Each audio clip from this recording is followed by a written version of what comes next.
Everybody having a good time? Well, I'm here to ruin that for you.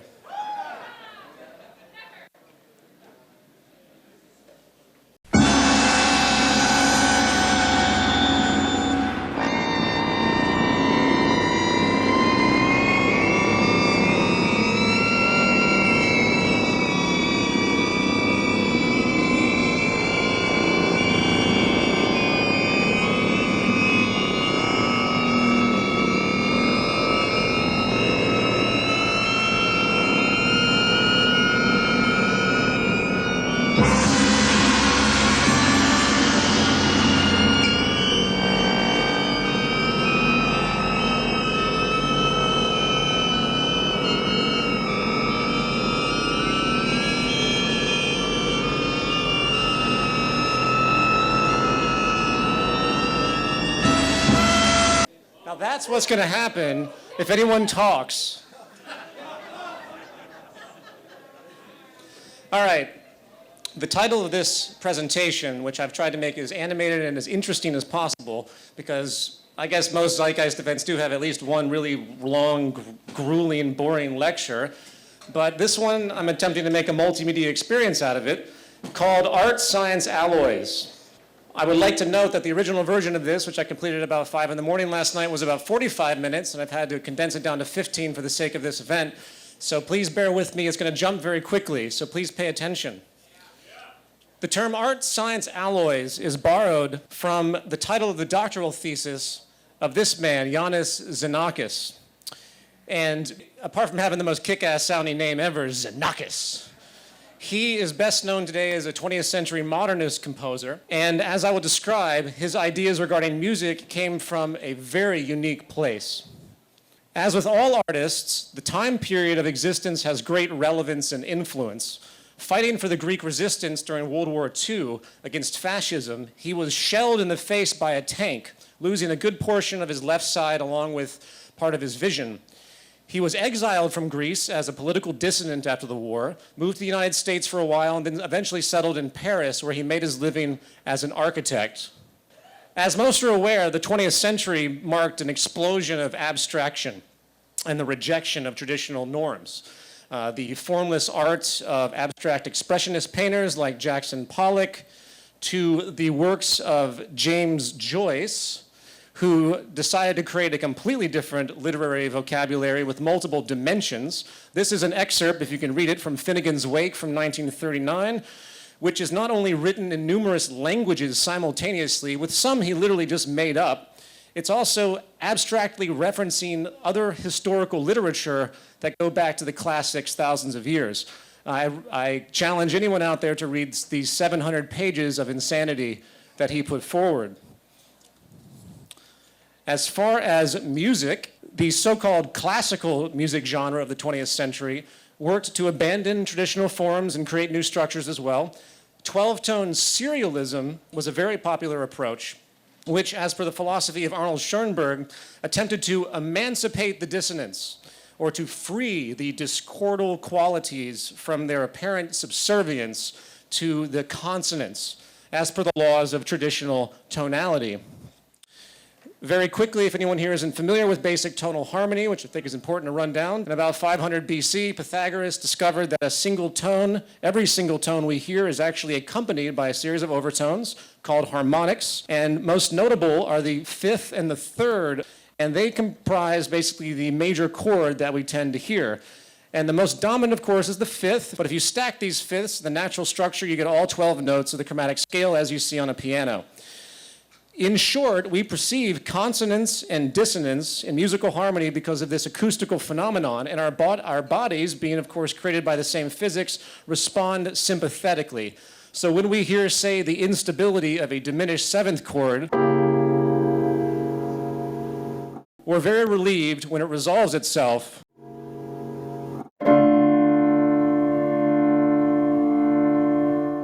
The 12-tone serialists adopted a very different model for note organization, rejecting this, using atonal phrases, and they organized it a certain way, tone rows they were called, and they assumed people would aesthetically adjust. Now, This actually had a deeper symbolism. The abstraction and the experimentation moved towards parallels with the given outcry of social oppression, violence in the industrializing 20th century world. I think the best term to use is liberation. Dane Rudyard, in this time, a rather mystical figure, was also a musician, wrote a book called Dissonant Harmony, A New Principle of Musical and Social Organization. And he stated, dissonant music is thus the music of true and spiritual democracy. It abolishes tonalities, exactly as the real Buddhistic Reformation abolished castes in the Brotherhood of Monks. Legend Duke Ellington, jazz legend, also was explicit about the social implications of this dissonance with respect to existing racism.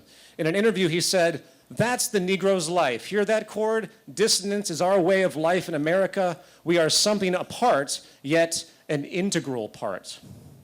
Now, coming back to Xenakis, this is the artistic climate that he was exposed to. And in this climate of liberation and this move towards experimentation and abstraction, along with the darkness that was the 20th century in many ways, with rampant bigotry, 2 massive world wars, McCarthyism, and the like, Xenakis still went further.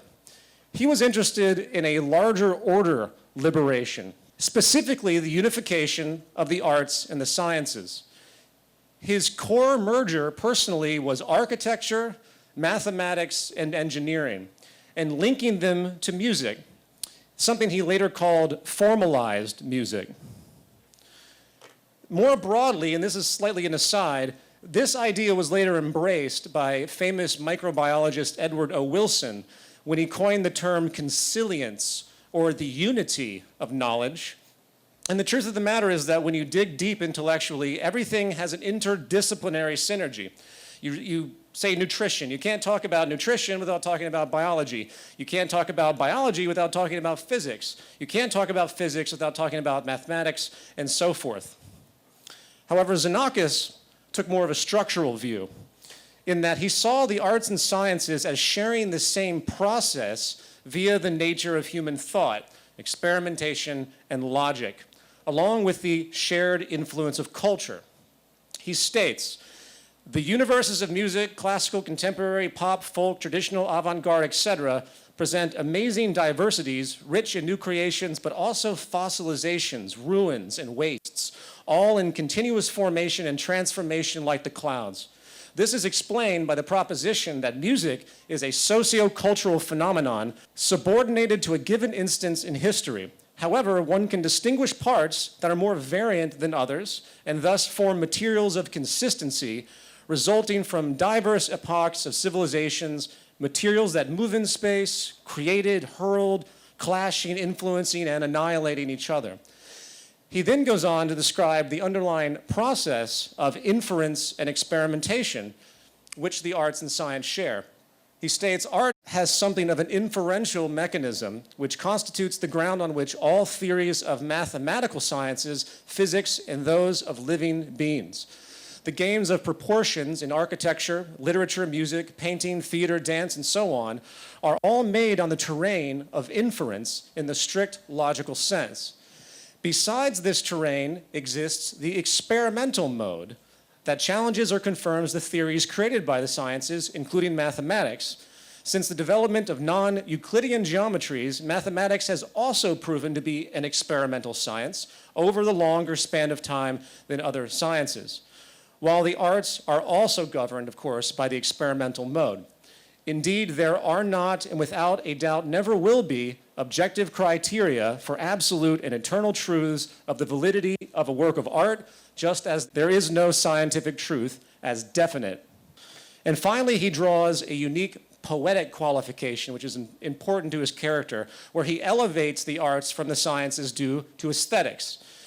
But in addition to these modes of activity, inferential and experimental, art lives in a third, that of immediate revelation, that is neither inferential or experimental. The revelation of beauty is made at once, directly to the person ignorant of art, just as to the connoisseur. Revelation makes the force of art, and it seems its superiority over the sciences, because living in the 2 dimensions of the inferential and experimental, art possesses this third possibility, the most mysterious of all, the one that makes the objects of art escape any aesthetic science, all the while indulging, as he put it, in the caresses of the inferential and the experimental. I love that. Now, Xenakis, as you might imagine, was long attacked as the anti-musician due to his methods, an intellectual who put theory before musicality and aesthetics. This is really false as far as intent. Xenakis was about the revelation more than anything else. To him, the revelation was the path to liberation. Everything else was merely a tool. The second thing Xenakis wanted to do was amplify the aesthetic of underlying phenomenon in our lives, which went largely unnoticed. One core element of many of his works is what is termed stochastic. Stochastic means non-deterministic, and only probabilities can be used to gauge future events or outcomes. An example from physical science is Brownian motion, as it's termed, which describes the chaotic motion of particles suspended in a fluid or gas resulting from collisions, if you can envision that. He also looked at stochasticism in a more generalized way, not just based on the equations, because he could recognize these patterns intuitively. He stated in an interview, "Everyone has observed the sonic phenomenon of a political crowd of dozens of hundreds of thousands of people. The human river shouts a slogan in a uniform rhythm. Then another slogan springs from the head of the demonstration. It spreads towards the tail, replacing the first. The wave of transition thus passes from the head to the tail. The clamor fills the city, and the inhibiting force of voice and rhythm reaches a climax. It is an event of great power and beauty in its ferocity. Then the impact between the demonstrators and the enemy occurs. The perfect rhythm of the last slogan breaks up in a huge cluster of chaotic shouts, which also spreads to the tail. Imagine, in addition, dozens of machine guns and the whistle of bullets, adding their punctuations to this total disorder. The crowd is then rapidly dispersed, and after sonic and visual hell follows a detonating calm, full of despair, dust, and death. The statistical laws of these events, separated from their political and moral context, are the laws of the passage of complete order to total disorder in a continuous or explosive manner. They are stochastic laws." It was this line of thinking that inspired one of his first works, Pithopracta, which was actually based on stochastic Brownian motion and probability equations. This is a few bars of the conceptual score, and here is an excerpt.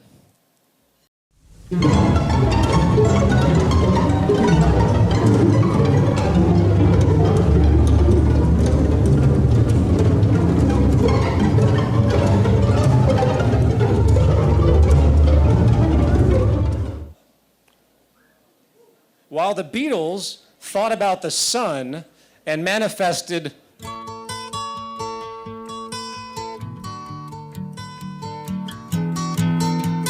Xenakis thought about underlying stochastic principles that govern our lives and manifested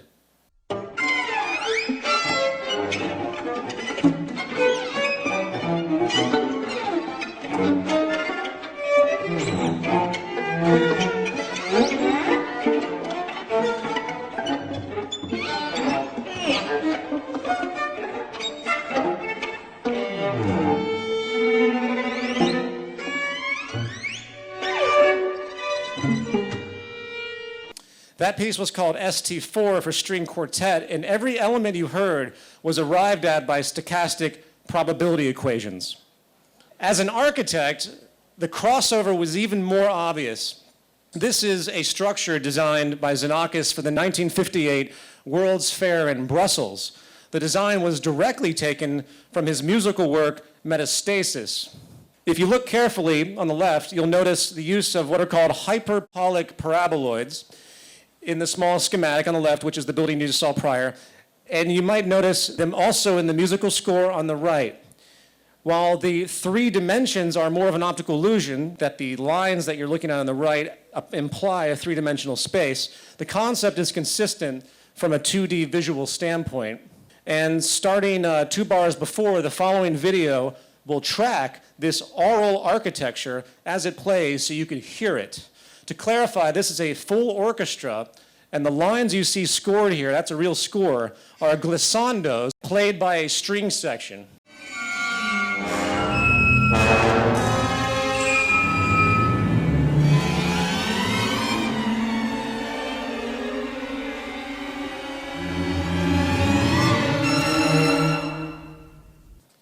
The visual crossover was very important to Xenakis. And in the 1970s, he actually helped design, build, and program the UPIC digitizing tablet computer, the only one in existence that I know of. This system allowed visual data to be drawn and then algorithmically translated into physical sound. That is the two schematics and one example of the score. The following piece, Mycena Alpha, was the first full composition done in the late 70s. And before I press play, I suggest everyone take a deep breath.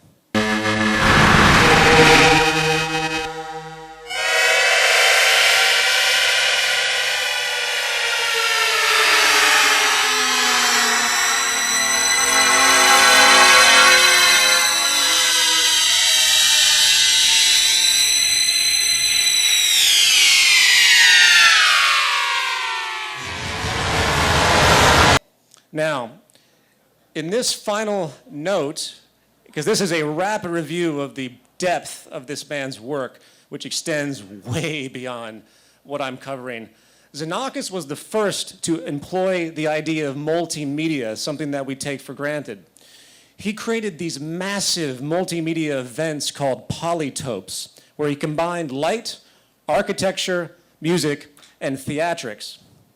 Sadly, documentation of these events are kind of hard to find online in visual and video form, but if you look closely to the right, you'll see some of these older photographs of the parabolic forms that he used in music, and he exposed the audience to them in different experimental settings. He did a lot of this stuff in his life, including the polytope of Persepolis in the Iranian desert in 1971, which was enormous, which was, believe it or not, actually recreated in 2010 in Los Angeles in a very minimalized form. I suspect none of you were there for that. Now, due to time, I have to leap ahead. All of this considered, what's my point? Every now and again, a person comes along in the world that has such powerful intuition. It takes a generation to understand the importance of what they touched upon. Xenakis was about consilient bridging of different fields of thought, showing a deep synergy between the arts, sciences, and culture itself. Through his music, he generated awareness of aspects of physical and cultural existence which we otherwise would likely not think about, let alone feel aesthetically. And it is this issue of immersive, interdisciplinary aesthetics, coupled with the firm understanding that all progress is really about inference and experimentation, that fascinates me and helps me better understand the massive societal failures being perpetuated in the world today that is putting all of our lives at risk. In short, we are suffering from a massive failure of inferential creativity. First, there is the aesthetic, this societal resonance using the same symbology, normality as we know it, the zeitgeist itself. We walk around this society feeling its reaction to us. And if we comply with the norms and traditions set, we experience a basic consonance, at least superficially, where we are in harmony and blend in very nicely. We are normal. However, the moment you move against the existing phrasing or against the existing tonality of the social order and its dominant traditions, the system tends to respond with great inhibiting dissonance. Yet, of course, progress has no other path. I mean, virtually every scientific breakthrough that has radically improved conditions on this planet has been met with massive anger, dissonance, and rejection initially. Second, this systems comprehension, a characteristic explicit in Xenakis' artistic and scientific worldview, is exactly what is missing in the current unfolding of the world today. Every major social problem we have is actually a structural result of a system force that is not being properly understood or incorporated. I'm going to briefly run down, verbally, the slides aren't for this, a series of negative global trends and also quickly reference why the trend exists due to such a failure of relationship. Unemployment right now across the world globally rising. Why? Due to ignoring the use of technological mechanization and an economy that cannot reconcile its own obsolescence regarding human labor requirements. Cancer and heart disease rising globally due to ignoring public health science driven by cost-saving factors that are inherent to the market system that pollute every facet of our world. Debt, rising globally due to ignoring the obvious reality that all money is made out of debt, loaned at interest, with the required interest money itself never actually created in the money supply. Mental illness and drug abuse, rising globally due to ignoring emotional health science, specifically biopsychosocial pressures, low socioeconomic status, and the inherent shame and disorder it manifests. Resource overshoot, we need 27 more Earths by 2050. Rising every year clearly due to ignoring the fact that we live on a finite planet while supporting, ironically, an economic system that demands infinite growth and infinite consumption. War, conflict, and destabilization, clearly rising globally due to ignoring the basic awareness that through equitable resource distribution and meeting basic human needs completely possible, this propensity will never subside unless we do so. And finally, poverty and wealth inequality, with 3,000 billionaires, 100 billionaires that can solve world poverty, extreme poverty 4 times over, rising globally on average with 43 to 46% of the world's wealth owned by 1%, due to ignoring the natural inequality generated by the economic system's core structure, coupled with the competitive gaming business strategy that is inherent. And again, what keeps all of this in place? Us, or more specifically, the aesthetic influence that engulfs us, the global polytope, if I was to use Xenakian phrasing, the pressures of our lives that in our attempt to be happy, and we almost subconsciously divert away from the dissonance of challenging anything, regardless of the long-term suffering on the horizon. We invariably move against challenging traditional tonalities, the normality as we know it. So to conclude, I can only leave you with a final suggestion. A quote by 13th century Persian poet Rumi: "Run from what's comfortable, forget safety, live where you fear to live, destroy your reputation, be notorious." Thank you.